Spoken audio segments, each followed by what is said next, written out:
Good morning students.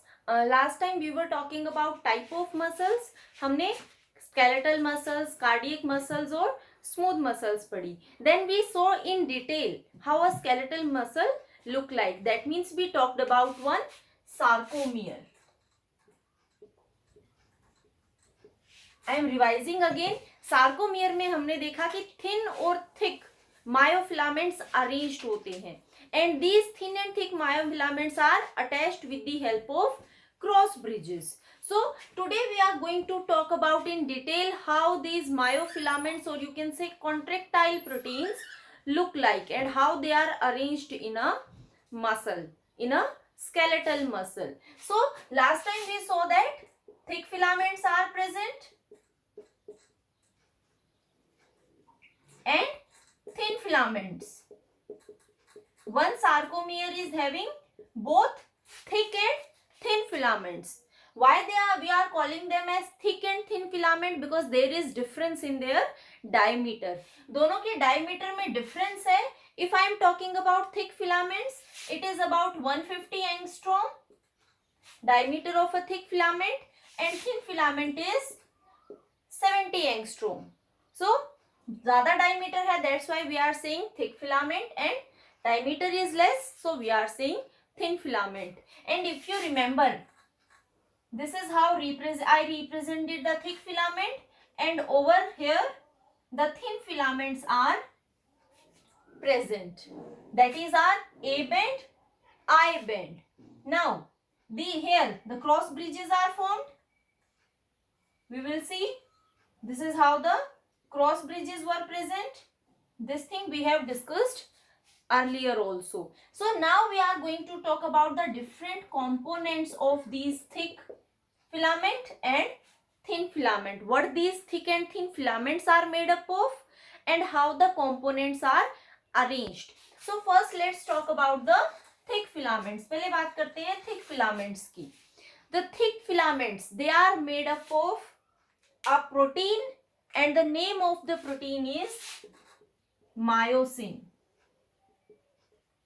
So thick filaments are made up of myosin protein, and these myosin proteins, they are made up of the single monomeric unit of a myosin protein is known as meromyosin. This is the monomeric unit of myosin. So lots of meromyosin are going to combine and form a myosin. Now this meromyosin, it is having two chains. It is composed of two chains, heavy chain and light chain. इसमें दो chains present है. One chain is heavy chain and the another chain is light chain. If I talk about the number, two heavy chains are present, दो heavy chains present हैं और four light chains present हैं. The size and weight of these chains are varying. That's why we are saying as heavy chain and light chain. So how these heavy chain and light chain are arranged with each other? ये दोनों heavy chain और light chain एक proper orientation में arranged होती हैं.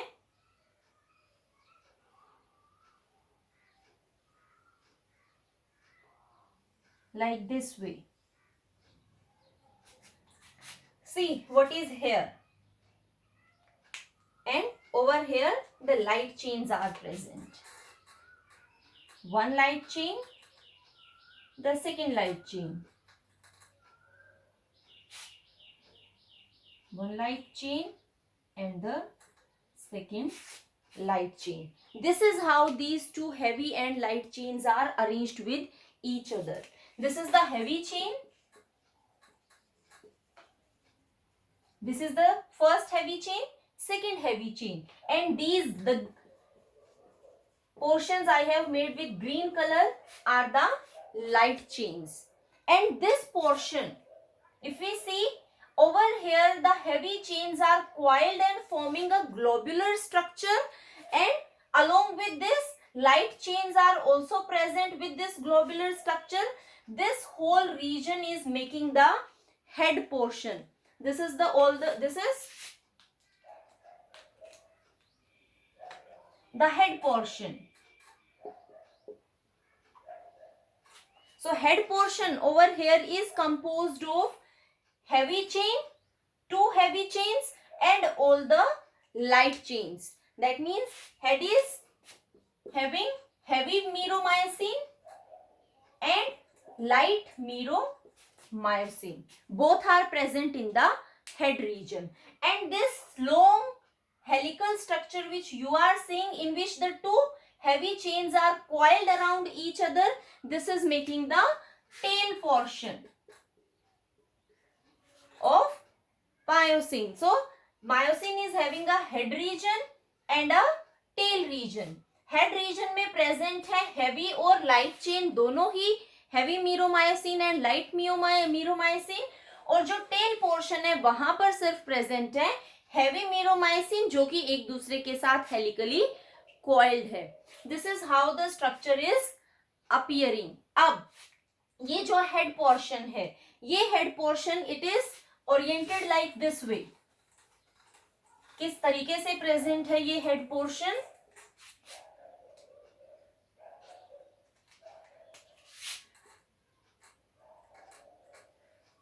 Making a globular structure. The another one is wrapped over here and it is also making another globular structure. This is how the structure is present. ये head portion है and this is the tail portion. यहां पर सम of the surface, कुछ portion head portion के साथ upward तरीके से oriented रहता है, जिसे हम बोलते हैं cross arm. Some portion is moving upward with the hand and that is the cross arm. और ये हेड और क्रॉस आर्म दोनों मिलके बनाते हैं cross bridge. They are combining together and they are forming the cross bridge. और ये cross bridge कहाँ इन्वॉल्व होता है? ये क्रॉस ब्रिज इन्वॉल्व होता है अटैच होने के लिए किसके साथ? थिन फिलामेंट्स के साथ अटैच होने के लिए. And later on this cross bridge will help in the movement of thin filaments. और थिन फिलामेंट्स की मूवमेंट की वजह से हमारी मसल्स कॉन्ट्रैक्ट करती हैं. Now there is thing very special about this head portion. This head portion is having a enzyme. यहाँ पर एक enzyme present है, that is ATPase. ATPase enzyme is present in the head portion over here. And this ATPase enzyme is having 2 binding sites. यहाँ पर 2 binding sites present हैं. This ATPase is able to bind with ATP, और ATP को bind करने के लिए it is having a ATP binding site. So ATP can bind with the head portion. The second is actin binding site. I told you this is the head portion is going to bind with the actin. We will talk what is actin. That is a part of thin filament. Now we are talking about thick filament. So ये जो head portion है ये जाके thin filament के साथ bind करने वाला है, और बाइंडिंग के लिए इसको किसकी रिक्वायरमेंट है? एटीपी की रिक्वायरमेंट है. सो यहाँ पर एटीपेज एंजाइम प्रेजेंट है जो एटीपी के साथ बाइंड करता है, और एटीपी की बाइंडिंग फैसिलिटेट करती है एक्टिन की बाइंडिंग को. और जब ये एक्टिन के साथ बाइंड करेगा तो फिलामेंट्स की मूवमेंट इनिशिएट होती है. So this is about the thick filament. Now let's talk about the thin filament.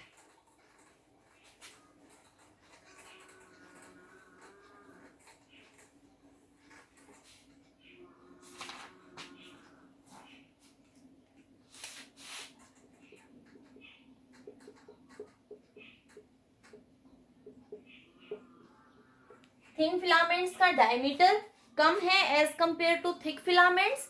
और ये थिन फिलामेंट्स के कौन से प्रोटीन से मिलके बने हैं? The proteins that are present in thin filaments are, number 1 actin is there. Other than actin tropomyosin and troponin. These are the three proteins that are present in thin filaments. इससे पहले we talked about that myosin is present in thick filament. All these four proteins, myosin, actin, tropomyosin and troponin, these are combinedly known as contractile proteins. Because they are involved in the contraction of and relaxation of the muscles, that's why they are known as contractile proteins, and we are studying the detailed structure of these contractile proteins. So we talked about myosin. Now let's see how actin, tropomyosin and troponin are present and how they are functioning. Let's see about actin. Actin present होता है thin filaments में. The major component of thin filaments is actin, and actin is made up of globular structure, and the monomer of the globular structure is G-actin. G-actin कैसे appear होता है? It is globular structure and it is the monomeric unit.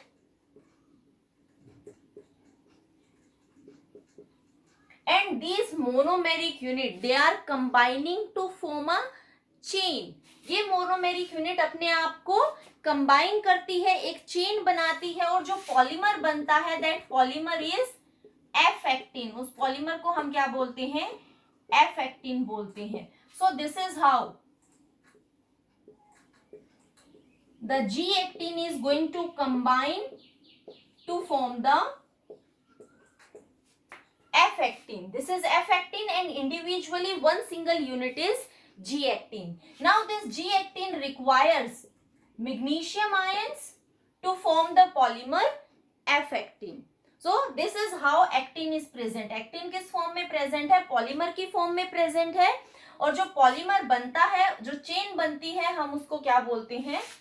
This is F actin. और इसमें G actin की बहुत सारी monomeric units joint है एक दूसरे के साथ, और इनके कंबाइन होने के लिए रिक्वायरमेंट किसकी है?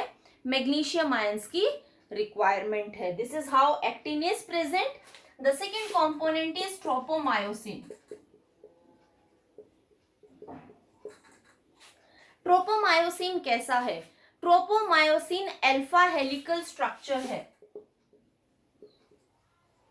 अल्फा हेलिकल है, 2 हेलिक्स आर प्रेजेंट, और दोनों ही हेलिक्स एक दूसरे के साथ कॉइल्ड हैं. This is 1 and this is 2. They are long helically coiled. अब ये ट्रोपोमायोसिन क्या करता है? ये ट्रोपोमायोसिन एफ एक्टिन के ऊपर रैप होता है. It wraps over the F actin, और इसकी रैपिंग की वजह से एफ एक्टिन पर जो एक्टिव साइट्स प्रेजेंट हैं, वो active sites they lie under this tropomyosin, और वो एक्टिव साइट एक्सपोज नहीं होती है. और अगर एफ एक्टिन की एक्टिव साइट एक्सपोज नहीं होंगी तो मायोसिन और एक्टिन के बीच में इंटरेक्शन नहीं होता है. So this is how this F actin is going to shield the active sites of, this is how it is going to wrap. और ये यहां पर एक्टिन की जो एक्टिव साइट्स हैं उसको नीचे एक्सपोज नहीं होने देता है, और इनकी एक्सपोज ना होने की वजह से मायोसिन और एक्टिन के बीच में इंटरेक्शन नहीं होती है. This is how this tropomyosin is present over the F actin. अब जो थर्ड कंपोनेंट हमारे पास बचता है, that third component is troponin.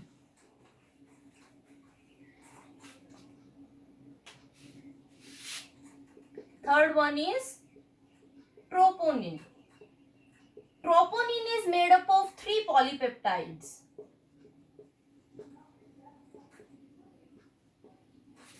तीन पॉलीपेप्टाइड से मिलके बना है troponin. One is troponin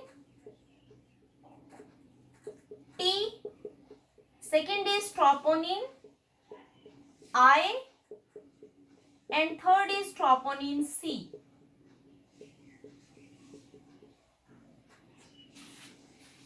These are the three troponin that are present. अब ये तीनों ट्रोपोनिन कहाँ प्रेजेंट होंगे? पहले एफ एक्टिन प्रेजेंट है इन फॉर्म ऑफ लॉन्ग चेन, उसकी एक्टिव साइट्स के ऊपर ट्रोपोमायोसिन प्रेजेंट है, और वहां पर ऊपर प्रेजेंट है, उनके सरफेस के ऊपर प्रेजेंट है troponin T, I and troponin C. तो ये क्या करते हैं, और ज्यादा शील्ड कर देते हैं एक्टिव साइट्स को, और इनहिबिशन होता है, means they are not allowing the interaction of F actin with myosin. ये एफ एक्टिन और मायोसिन की इंटरेक्शन को कंप्लीटली इनहिबिट करके रखते हैं. ट्रोपोनिन टी इंटरेक्ट करता है विद ट्रोपोमायोसिन, एंड जो बाकी के दो ट्रोपोनिन बचे हैं वो and I and C. So tropomyosin के ऊपर अटैच्ड है ट्रोपोनिन टी, और इसके साथ इंटरेक्ट कर रहे हैं troponin I and troponin C. Exactly same way troponin I present है. आई भी क्या करता है, inhibits interaction of F actin and myosin, और जो दूसरे ट्रोपोनिन्स हैं उनके साथ इंटरेक्ट करता है. जो ट्रोपोनिन सी है that is playing a very important role. Troponin C क्या करता है, it is having a affinity for binding with the calcium. So it is a calcium binding polypeptide. ये किसके साथ बाइंड करता है, कैल्शियम के साथ बाइंड करता है. And why this step is important, we will talk about how initiation of muscle contraction take place. Then we will see that calcium is playing a very important role in the initiation of muscle contraction.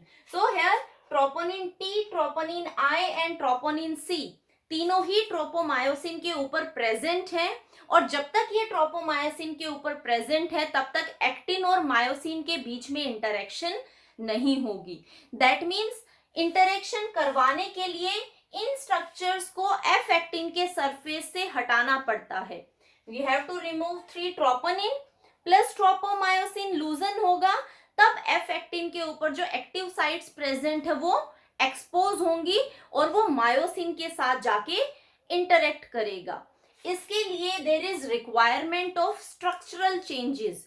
Structural changes की requirement होती है, और ये structural changes कब initiate होते हैं, जब calcium आके बाइंड करेगा ट्रोपोनिन सी के साथ, तब जाके यहाँ पर स्ट्रक्चरल चेंजेस आएंगे, और इन स्ट्रक्चरल चेंजेस की वजह से मसल कॉन्ट्रैक्शन स्टार्ट होता है. What happens is, so this is all about the structures of the contractile proteins. Now let's talk about the phenomena that is happening. See, now I am talking about the overview how muscle contraction starts. So let's talk about muscle contraction. जब भी किसी muscle का contraction initiate करना होगा, then message will come from the brain. Message आएगा neurons की help से आएगा, और मैसेज कहां पर आकर पहुंचेगा, मैसेज आएगा, you remember the structure of neuron, dendrites, cyton, और you can say cell body, axon, और लास्ट में आएगा एक्सोन टर्मिनल, जहां पर एक्सोनल नोब प्रेजेंट है. एक्सोनल नोब इज देयर, और एक्सोनल नोब के पास मैसेज आया है. अगर मैं इस मेम्ब्रेन को रिप्रेजेंट करूं, this is how the membrane is present, और यहां पर प्रेजेंट है seminal synaptic vesicles.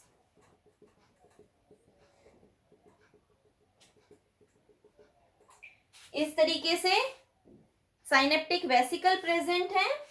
These are synaptic vesicles,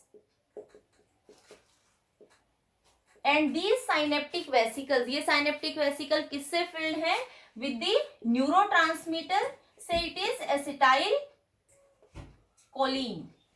acetyl choline is present, and this region over here the motor end plate is present. This is the motor end plate,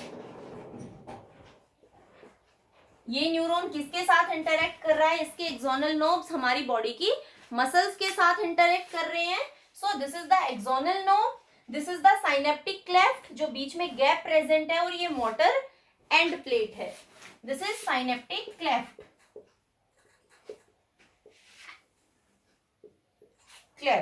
अब यहां तक जो message आया है, that message is in form of nerve impulse, क्योंकि हम जानते हैं न्यूरॉन्स मैसेज को किस फॉर्म में ट्रांसमिट करता है? नर्व इंपल्स की फॉर्म में ट्रांसमिट करता है.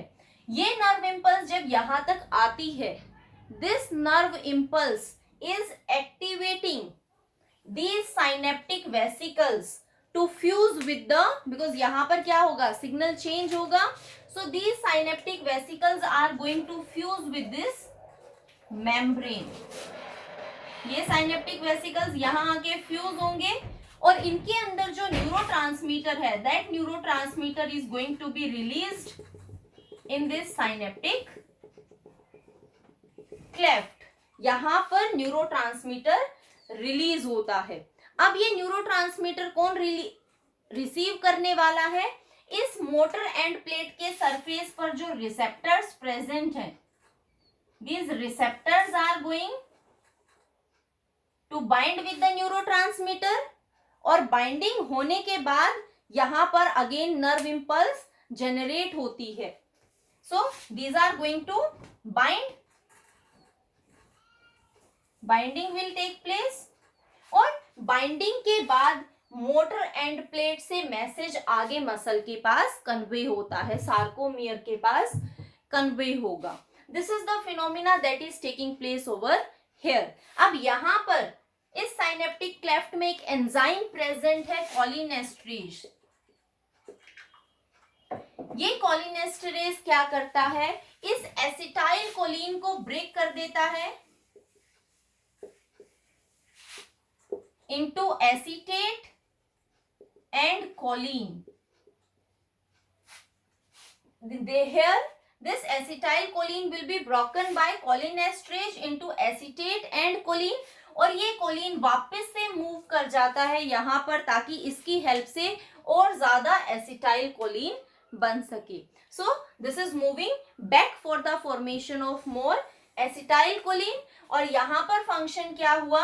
यहां तक जो नर्व इंपल्स आई थी, this nerve impulse has moved to the motor end plate. ये नर्व, यहां सिग्नल चेंज हुआ, नर्व इंपल्स से केमिकल सिग्नल चेंज हुआ, और ये मैसेज यहां तक कन्वे हो गया. नाउ जब ये मैसेज यहां तक कन्वे नहीं हुआ था, ये जो मोटर एंड प्लेट्स थी, they were on their resting potential. How? Let's talk about the resting potential.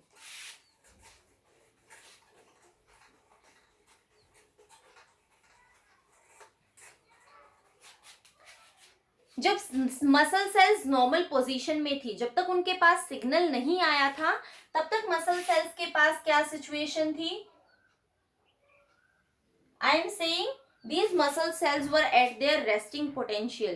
Resting potential simply means जो मसल्स के बीच में चार्ज डिस्ट्रीब्यूशन होता है. जब एक सेल रेस्टिंग पोटेंशियल में होती है, तो जो बाहर चार्ज प्रेजेंट होता है दैट इज पॉजिटिव चार्ज, और जो अंदर चार्ज प्रेजेंट है वो नेगेटिव चार्ज है. And this charge is because of presence of sodium ions outside and potassium ions inside. और इस स्टेज पे जो सेल्स होती हैं, हम उन्हें बोलते हैं these cells are at their resting potential, और दीज आर पोलराइज्ड सेल्स.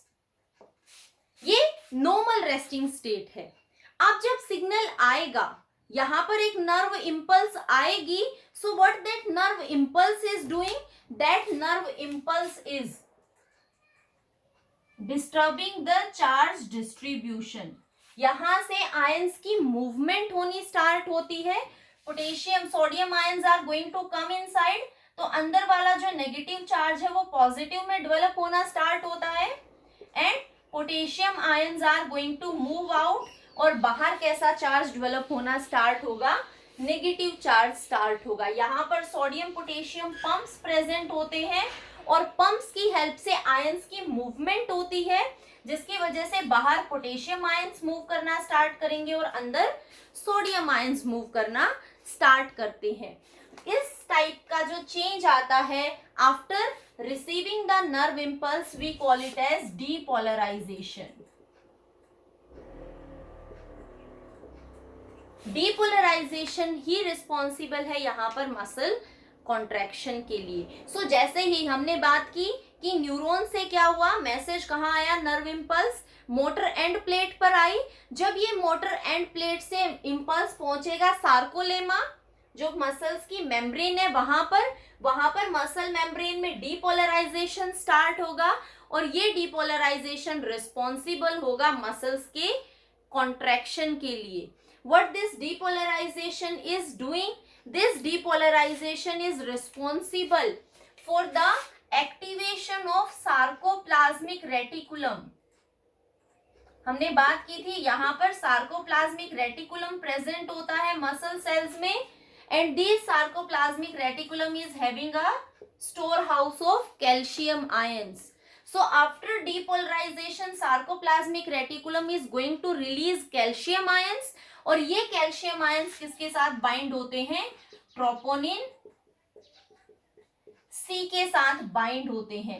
जैसे ही कैल्शियम आयंस ट्रोपोनिन सी के साथ बाइंड होंगे, there will be disturbance in the structure, और ये स्ट्रक्चर लूज हो जाता है, जिसकी वजह से tropomyosin will move from the active sites. It will be more relaxed, open up from the active site, और जब ट्रोपोमायोसिन एक्टिव साइट के ऊपर से मूव करेगा तो एक्टिव साइट्स कैसी होंगी, एक्सपोज्ड होंगी, और जो हेड पोर्शन प्रेजेंट था, that head portion is going to interact with the active site of F actin, और यहां से इनिशिएशन होता है मसल कॉन्ट्रैक्शन का. So I am not talking about muscle contraction today, we will see in the next class. I am just revising what we have learned up to now. हमने देखा कि that contractile proteins are present, दो तरह के filaments present हैं, in which 4 contractile proteins are present.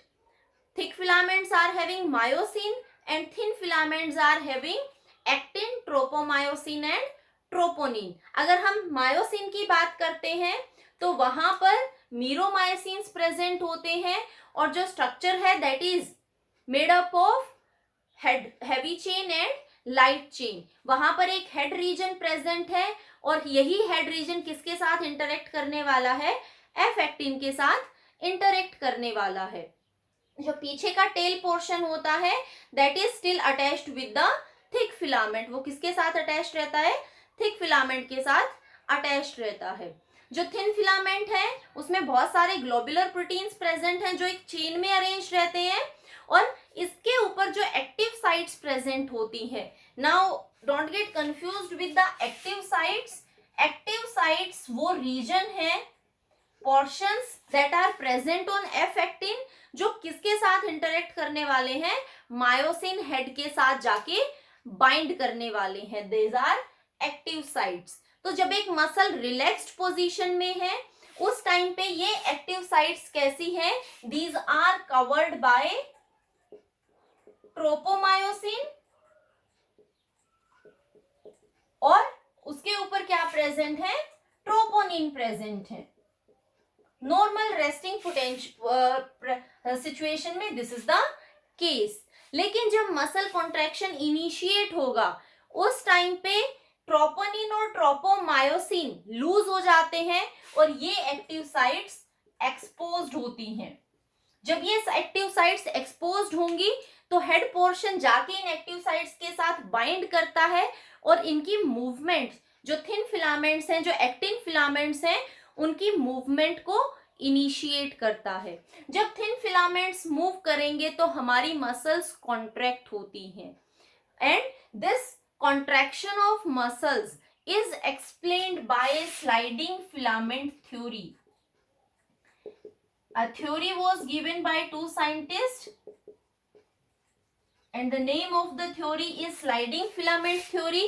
और ये sliding filament theory ये explain करती है कि कैसे thin और thick filaments move करते हैं और उनकी वजह से muscle contraction होता है। और मसल कॉन्ट्रैक्शन के लिए इंपॉर्टेंट क्या रिक्वायरमेंट है, there is requirement of calcium ions. और ये कैल्शियम आयंस कब रिलीज होंगे, जब रेस्टिंग पोटेंशियल और यू कैन से जो पोलराइज्ड सेल है वो डीपोलराइज्ड होगी, सार्कोप्लाज्मिक रेटिकुलम एक्टिवेट होंगे कैल्शियम आयंस रिलीज करने के लिए, और ये कैल्शियम आयंस जाके ट्रोपोनिन सी के साथ बाइंड करेंगे, वहां पर एक कॉन्फॉर्मेशनल चेंज होगा, और इस कॉन्फॉर्मेशनल चेंज की वजह से थिन फिलामेंट और यू कैन से एक्टिन और मायोसिन हेड एक दूसरे के साथ इंटरेक्ट करेंगे, और उनकी इंटरेक्शन की वजह से मूवमेंट होती है, और मूवमेंट कैसी होती है, स्लाइडिंग मूवमेंट होती है, दैट्स व्हाई वी से sliding filament theory. So next time we will discuss about this sliding filament theory.